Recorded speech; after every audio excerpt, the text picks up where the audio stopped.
Okay, good morning, everyone. I hope you can hear us this morning.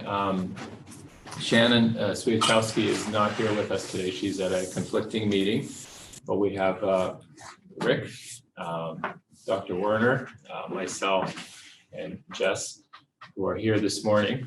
So welcome to, I believe this is our 8th session. So we are plowing right through. After this, we'll be 2/3 of the way through this particular series. These are our disclosures. Adam is here with us today, and Saran and Chris, I don't believe is going to be able to join us. He is in Vietnam. He is here. Great. Thank you, Chris. Disclosures are there for you to read if you wish. I don't have any disclosures at all. So we'll get started with this didactic. We have only one case today. So what we thought we would do is delve into the didactic a little bit more than usual. I'll go at a slightly slower pace. We'll also discuss the case for a little bit longer. And there were some interesting comments from our last 2 sessions, a couple of which I would like to address if possible as well. So this session is entitled Obesity in the Built Environment. And the built environment was a really popular concept, if you remember, back in the early 2000s. In fact, the CDC and the National Institutes of Health had a conference they entitled The Built Environment and Obesity. And it was the annual conference, but it only lasted for 2 years for some reason. I don't know why people lost interest in it. Because I think everybody gets to the same place, no matter who you are or what type of healthcare professional, what environment you practice in, is I can help a few individual patients here and there.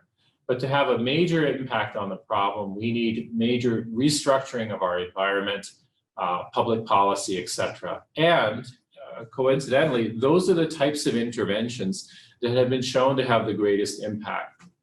So there was a lot of talk a few years ago about taxing sugar-sweetened beverages. And in the jurisdictions in which that's been implemented correctly, that has reduced consumption. Whether it's reduced obesity and death from obesity, that's a separate question. So we know that restructuring, for example, early childhood education to include healthier meals and Head Start programs has had a significant impact as well. So those kinds of changes are very important. What we're going to talk about today is the language around the concept of the built environment, why it's important, and most importantly, what you can do as a public health advocate, as well as a healthcare professional. So you should be able to define the built environment, list and define different levels and measure of the built environment, and explain the influence of the built environment upon body weight. So very, very straightforward objectives. And as I said, there's nothing magical about this. I've been talking about this for a very long time, but it's important to understand because I think everyone kind of gets to this place eventually in caring for patients with obesity. So the environment, of course, is everything that's external to yourself. That's a pretty obvious definition. The built environment, however, encompasses aspects of a person's surroundings which are man-made. And this is really important. So it includes our schools, our cities, our workplaces. We'll get to the second point in a moment, but it also includes our food sources, which are typically restaurants and grocery stores. So in some communities here in, for example, in inner city Cleveland or Chicago or Pittsburgh or other cities, every single calorie that is available comes from a convenience store, a gas station, or a fast food restaurant. There are no other alternatives available in some communities. Now you'll notice I put community-based practices on there, and that's really important because even though it's the year almost 2020, there are still some healthcare professionals who believe that tackling obesity is not my issue. I will look after your other problems, but it's something that you have to take care of yourself, or the schools have to take care of, or public policy experts or politicians or someone else needs to address the problem. That attitude, of course, fortunately has diminished in its prevalence, but let me provide a rationale for you. So most people will acknowledge that changing our built environment is the ultimate solution to this problem. Okay, that's not in dispute. Now, when I started in practice 23 years ago, I started in Northern Ontario. I worked in a small town. I worked for a company that placed physicians in small towns for short periods of time. So if a physician gets hurt in a very, very small town, that's it. They've got nobody else, or if they need a break, they would literally fly you in for a short period. So it wasn't really like a locum, but it was a very temporary arrangement. But in some of these towns were so small that the physician's or doctor's office was the biggest building in town. It was the biggest employer, so they usually had 3 or 4 good jobs there. As the physician, you were the most educated person in town. So I remember helping a lady with her tax returns, for example, simply because she needed some help with it. And it was also a meeting place. So people would say, hey, we'll meet you at the clinic. You know, the teenagers would say, oh, I'll just pick you up at the clinic, sort of thing. It was the place to be. So we had a big physical presence. We were certainly part of the built environment in those communities. So if, as a healthcare professional, you are part of the built environment, and the built environment is part of the solution, how can you say that you are not part of the solution? Okay, you are more than a healthcare professional. You are a source of information. You are a source of security. You are a source of steering communities in a healthier direction. So you do have that responsibility, and to say, hey, this is someone else's issue is no longer acceptable. Now, here are some built environments. This is, most people, in the Chicago Echo, people will recognize it right away. This is the Ryan Expressway, which comes in from Indiana into the city. Now, normally, when I lived there for many years, I would be driving on the Ryan Expressway, and you never get a chance to look side to side. But I remember a couple of years ago, my wife volunteered to drive along the Ryan, which was a treat for me because I didn't have to do it. But I remember you get a chance to look to your sides, and boy, does that change your perspective. You realize how much is actually going on. There are, dozens of large apartment buildings, shopping malls, all kinds of businesses. It's extremely loud.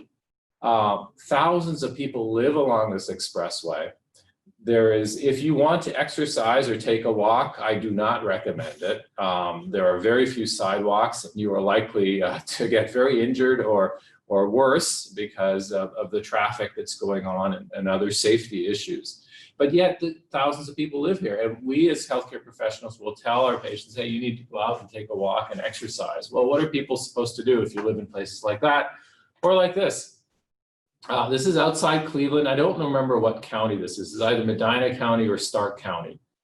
But this is the environment in which many of our patients live throughout this state, for example.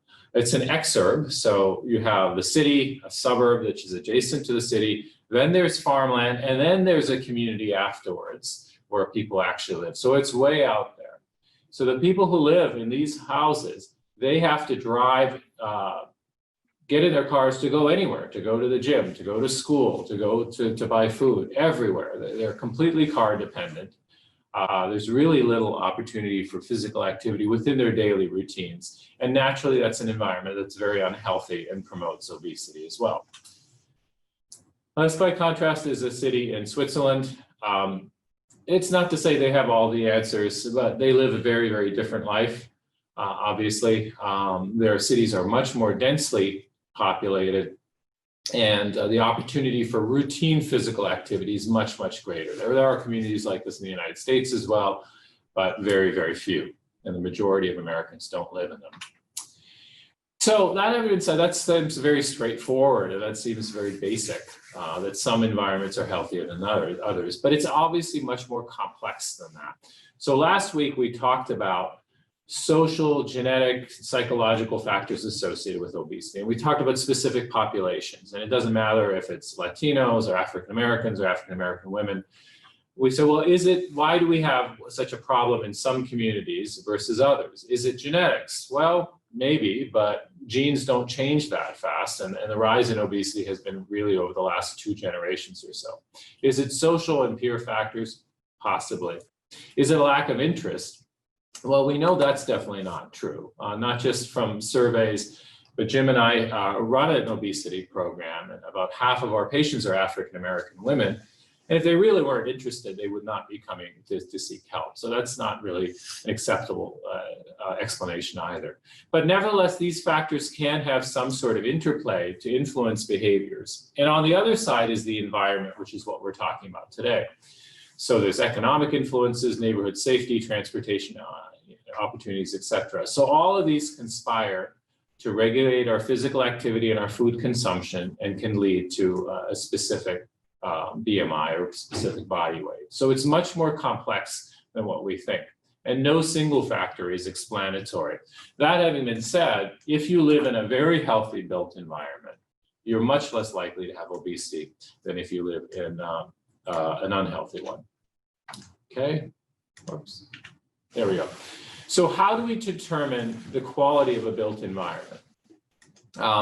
There are levels of measurement that I think are important to understand. The most superficial level consists of indirect methods such as census data. So you can look at different zip codes and figure out, whether one is healthier than another. It's not that straightforward because census tracts tend to be large. They tend to have a lot of diversity in terms of of different populations, different groups living within them. So, for example, in Evanston, Illinois, which is where I used to live, I can tell you that the asthma admissions among children were very high in one specific census tract, but we looked into it a little more detail, and they were all coming from one apartment building. One specific apartment building was responsible for 90% of ER admissions for asthma. So that told us that we needed to target that more specifically. But if we looked at the census tract overall, that would not be meaningful at all.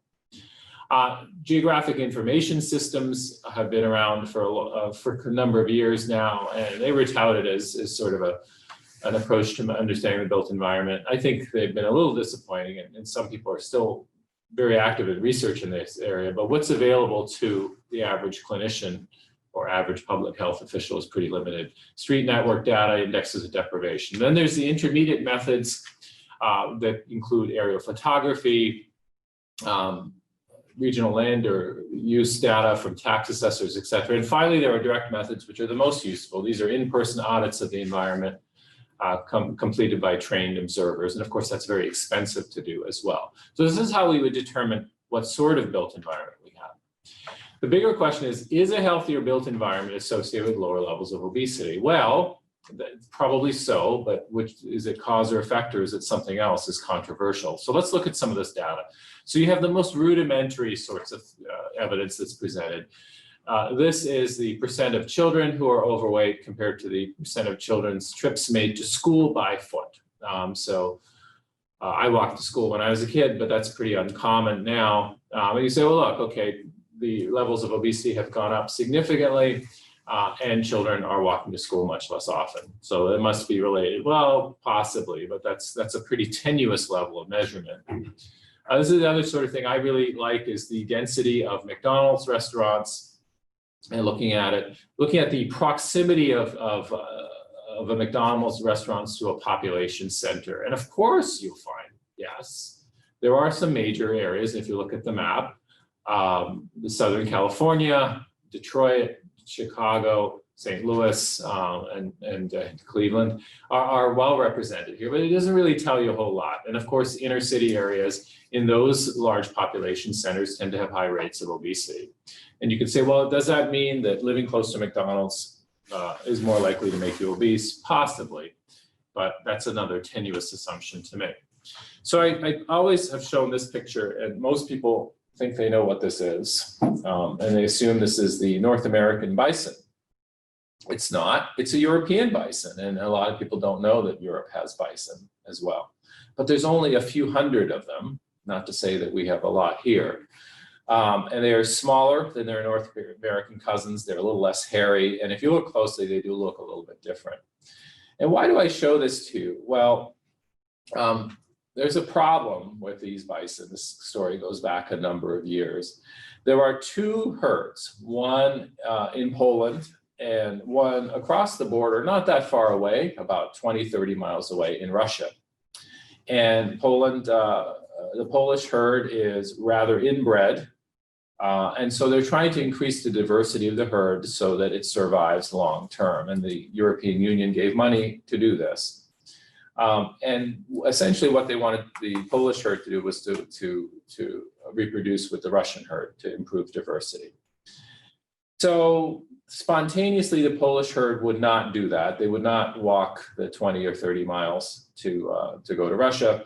Why bother? There's plenty of food on the Polish side. It's comfortable. There's no need to do it. So the EU started to build a trail that made it easier for them to pass between Poland and Russia. So there were no large forests or barriers in the way. I think they even built a couple of bridges for the bison to go through. Nothing happened. The Polish herd did not move into Russia to do it. So then they started leaving food along the trail, things that bison really like berries and stuff. This is getting to be a very expensive program, as you can imagine. So the Polish bison would walk along the trail only as far as the food was available, then they'd turn back and then they'd rest again. And this went on and on and on. What am I trying to tell you is that bison are mammals like ourselves, and they are designed to conserve energy. They will not do anything more than they absolutely have to, unless it's absolutely necessary. And we are exactly the same. So even though there is a small proportion of the population that gets up at 5 in the morning every day and exercises and does a lot of physical activity, that's a minority of our patients especially. And keep that in mind, that people will do the bare minimum. And that's why people come to the conclusion that changing the built environment is our solution, because you can encourage people to be physically active, but making physical activity the only choice is probably the way to go. So in experiments that I participated in, where you have an office building, you put up, this is a very simple experiment you can do with medical students, put up a sign on the elevator that says out of order, and watch people go up and down the stairs. That's probably more physical activity than they get. Now, you have to have a keen medical student who observes if there's someone in a wheelchair or who's elderly or disabled or a mother with a lot of kids. You got to rush out there, take the sign off, open the elevator in, and let them go in. But that's the sort of thing that will encourage physical activity. That's the current thinking for a very long time. So essentially, the built environment is difficult to study. We have conflicting results. Sometimes you'll show that there's higher obesity rates in communities with higher fast food density. Sometimes you won't show that. But let's look at what we do know. Okay. So access to physical activity. I don't know why this is all animated. So proximity to play space and recreational facilities, there's no relationship in young children. So if you have a playground, does it make any difference to obesity rates? And we're controlling for other factors, economic and social demographic factors, of course, and positive associations of overweight with distance among adults with recreational facilities. We'll get back to that. Net residential density. If you live in a more dense environment, you're less likely to have obesity. Greater the density, the less the risk of having overweight or obesity. Land use mix, the greater the land use mix. Land use mix means you have businesses, educational facilities, and residential structures in the same area. And of course, that's associated with it, less having lower rates of obesity. Neighborhood walkability, you have lower rates of obesity. Now you'll start to think about something obvious, that if you live in a walkable, urban, hip, expensive neighborhood, there are probably other factors that influence your body weight. And that's one of the big confounders we have. Number of recreational facilities, higher the number of facilities, the less the risk of obesity. But of course, if you're living in a neighborhood like that, it's probably wealthier. Sprawl and commuting time are associated with obesity. That seems to be undisputed right now. So mixed results generally associated with increased rates of obesity. So here are some of the more controversial ones. And I point these out because don't want to challenge current thinking, but I think we need to re-look at it. So President Obama's wife, Michelle Obama, started the Urban Health Initiative at the University of Chicago and the Let's Move campaign about 5 or 6 years ago. And in today's environment, this seems very dated, but, and she genuinely, I think, has a lot of passion around the issue and is well-intentioned. But one of the things that has been challenged is this whole idea of food deserts. The problem is what is a food desert, and do they exist, and how do they influence weight? Has not been well studied. There's no question that in some communities, food sources come from unhealthy businesses. As I mentioned, fast food, gas stations, convenience stores. What we found was that anywhere in the city of Chicago, any kind of food is available within 1 mile, no matter where you live. Anything you want. You know, whether we have any Mexican food, there's a Whole Foods now on the south side of Chicago, but few people who actually live there can afford it, and that's a separate issue. So the other thing they found was that very, very few people shop for food where they live. They often will shop for food where they work or on the way back from work, or they will make deliberate trips to outside of their community. So it does cast the whole idea in doubt. Not to say that we don't need healthier food sources in communities that are deprived, and that certainly applies to cities here in Ohio as well. But the link between a food desert and obesity is controversial. We do know if you live near a convenience store, you're more likely to be overweight. This is probably the most encouraging thing, that if you have lower fruit and vegetable prices or subsidized prices, you see smaller gains in BMI in very young children, because young children they don't have a lot of choice in what they can purchase, right? So they will tend to eat what's available. So those are some of the points I think I want you to keep in mind, that this is still in its infancy, despite 20 years of this concept being around.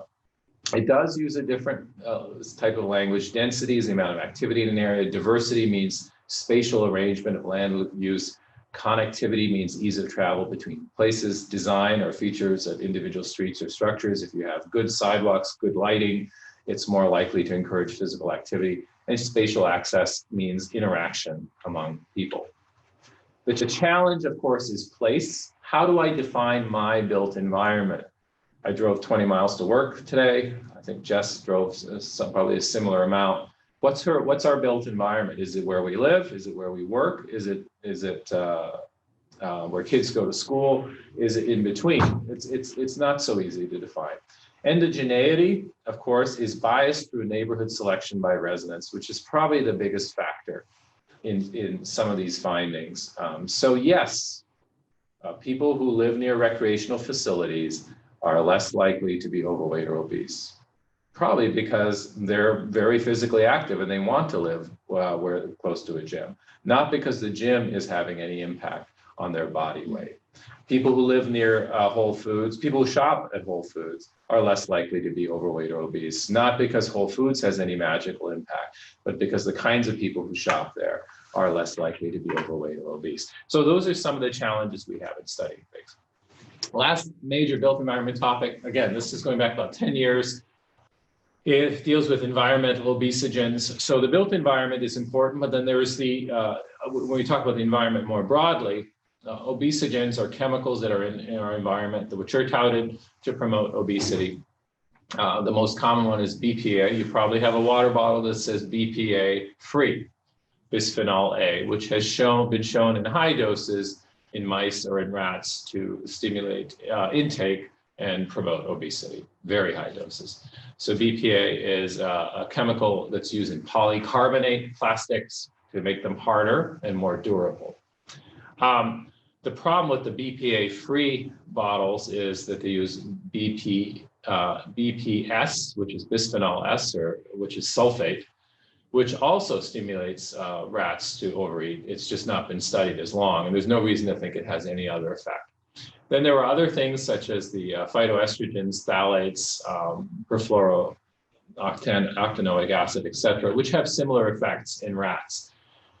Regulating or banning these chemicals may be a good idea, but as an obesity control measure, I don't think it should be a really high priority. That's probably not where we ought to focus our energy, which we'll talk about in a moment. So there is not conclusive evidence for these obesogens in humans. Regulating them might be wise, but it doesn't seem like where we ought to focus our energy. So where ought we focus our energy? So first of all, this is a report on childhood obesity from the Institute of Medicine in 2005, and I think it's really important because what it says ultimately is we don't have the optimal solution. We must more appropriately adopt surveillance, trial, measurement, error, success, alteration, and dissemination as our course to be embarked upon immediately. The health of today's children and future generations is at stake. We have created our built environment, built around cars and suburbs and unhealthy urban places for about the last 50 or 70 years. Even if we started today, and there's no reason to think there's the political will to do that. Let's say we said we're going to change our built environment and make a healthier built environment a priority. It would take at least 50 years for us to get to the right place. And in the meantime, especially children will already suffer consequences, not to mention adults. So we have to do something, and it doesn't necessarily need to be the perfect solution. There's a few things that we advocate for. One is safe routes to schools. So some cities have thousands of children walking to school. And I know there's a lot of people say, well, physical activity in schools is very important, et cetera. But there's a really interesting study that talks about how 10% of the children in gym class are doing 90% of the physical activity. And that's been shown in several studies to be true, especially children with overweight and obesity tend to hold back. So Safe Routes to School is a voluntary program where children follow safe paths, safe not only in terms of personal safety, but in terms of sidewalks, crossings, et cetera, to school. And it is funded through the federal government, and it's evaluated periodically by parents, and this information is fed back to the federal government. It was passed in 2012. I don't think it's been massacred yet, so it's still around. It kind of flies under the radar. The other thing about Safe Routes to School, it was passed in terms of alternative transportation bills as well, so it's not the headline in the bill necessarily. The interesting thing to me is that states are given funding for it and they don't use all the money. So there's money left over for this as well. So advocating for that, I think, is important. This is a video I'm not going to show today, but I feel passionate about a lot of issues, especially when it comes to young people. This is my briefing in Congress in 2014, I believe, or 2015. At that time, what we were trying to do was President Obama was concerned about the quality of foods being served in schools. So obviously there's two sources of food in school. There's the USDA approved lunch, which must meet certain requirements, or approved breakfast. And many of the children we care for who are on Medicaid are also receive free school meals as well here in Ohio. But the problem is that schools are allowed to sell competitive foods alongside those healthier items. So you can sell anything you want because they make money for schools and school districts. We were trying to regulate the competitive foods as well. This is 5 years ago. It didn't go anywhere. It was kind of it was interesting for me, but it was kind of a waste of time. It was also, the only thing I think worse than preaching to someone who doesn't listen is preaching to the choir, which was what that experience was like. So not a single member of the current party in power was attended. It was Jared Polis, who's now the governor of Colorado, led the effort, and there was a lot of people like-minded like him, so it didn't really achieve anything. But nevertheless, it was an example of advocacy that I think could be effective overall. So where should we invest our advocacy efforts? Why did I talk about the built environment?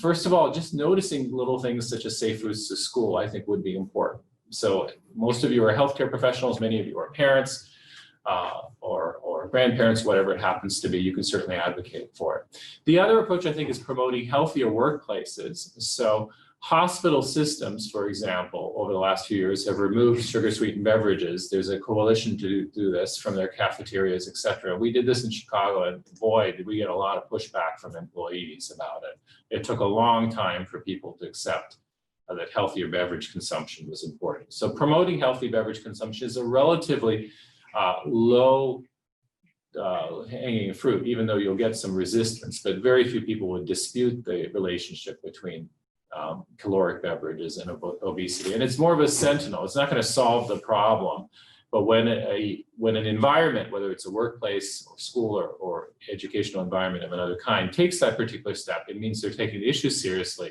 and hopefully it stimulates thinking about other ways to change the environment as well. Okay, thanks very much. We've used up half an hour, so I'm going to stop for a couple minutes to see if there's any questions before we move on to our case.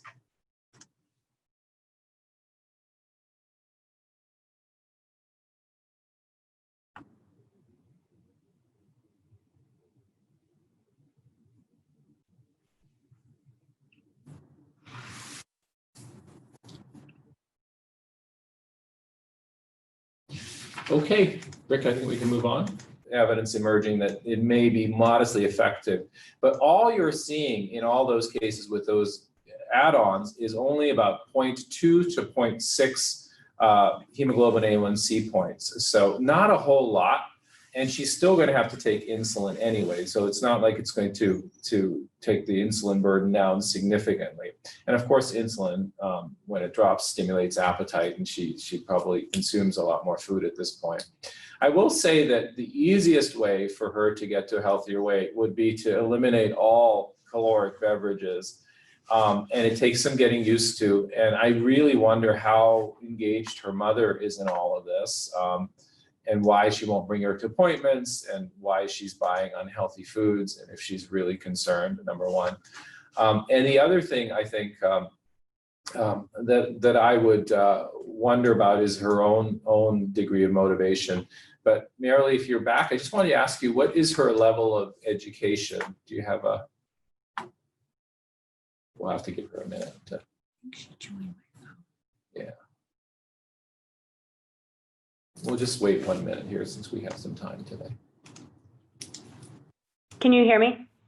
Yes, we can. Thank Okay. you for joining us, Marilee. Sure. I was just asking, what's her level of education? I have not explicitly asked her that, but I believe I looked at the chart to see what we had, and I don't believe she's college educated, but I'm not sure if she finished high school or not. So I would just to summarize, because you may not have heard, I mean, I was just reading about newer options for type 1 diabetes apart from insulin. And the bottom line is that they may have only a marginal effect, even the SGLT2 inhibitors, which are going to be difficult to get coverage for, but they may have only a marginal effect on her control. So unfortunately, we're going to be stuck with insulin and trying to improve her habits, which would probably be the focus there.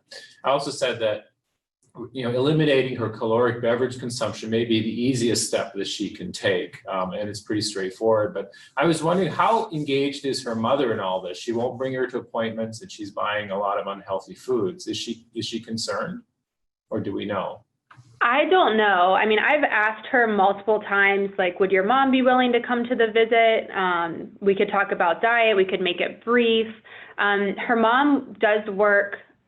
It sounds like she says that she works like 2 jobs, or it seems like whenever I suggest this, her mom is not available due to work schedule. And it just based on the information that I get from the patient, it doesn't seem like she's super interested in helping, I guess. The patient does request things, I guess, when she goes to the store, certain, I don't know, Jimmy Dean, egg breakfast, little things in a cup, I guess, that are pretty low carb, and her mom will buy those. But the patient has told me in the past that she basically has to request certain foods, or else her mom is just going to buy whatever she feels she wants to buy. Okay, so I mean, just some tricks I've learned over the years, that if you're in the encounter with the patient, this applies to young people especially. I know she's not that young, but I'll say, hey, it sounds like your mom is somewhat, I wouldn't say a barrier, but there's some challenges with her in buying healthier food. Would it be okay? I assume this lady has a cell phone. Would it be okay if you called her and we could kind of both speak to her during this encounter just for a few minutes, and all you can say is, hey, I'm concerned, and maybe I'm going to send some options on a piece of paper for you of things not to buy or things to buy. And sometimes that very low level of engagement, that phone call, hearing your voice can have a significant impact. Just a suggestion that's worked for me. I'm going to ask both Jim first and then Adam to comment about this, because there's a lot of issues here. So this young lady has a lot of challenges, obviously, but just finding the motivation to continue is really, really important. So sometimes, with our patients, we talk about the future and what are your plans for the future. We have a patient in our practice who wanted to go sailing with his teenage son. But in this case, those are not the kinds of things she may want to do in the future, or even possible for her. So trying to find some sort of motivation would be a challenge for her. So Jim, what are your thoughts? Yeah, I think you've done a terrific job with this patient and really shown a lot of commitment and dedication to her health and trying to help her through the circumstances that she's in. One of the positive things actually about someone having a negative attitude is that what they're oftentimes experiencing is a discrepancy between what their life really is right now and what they want their life to be. And so she does have probably some vision of what she'd like within the limitations that she has now with her visual impairment. What would she want for herself, ideally for herself? How could her life be better?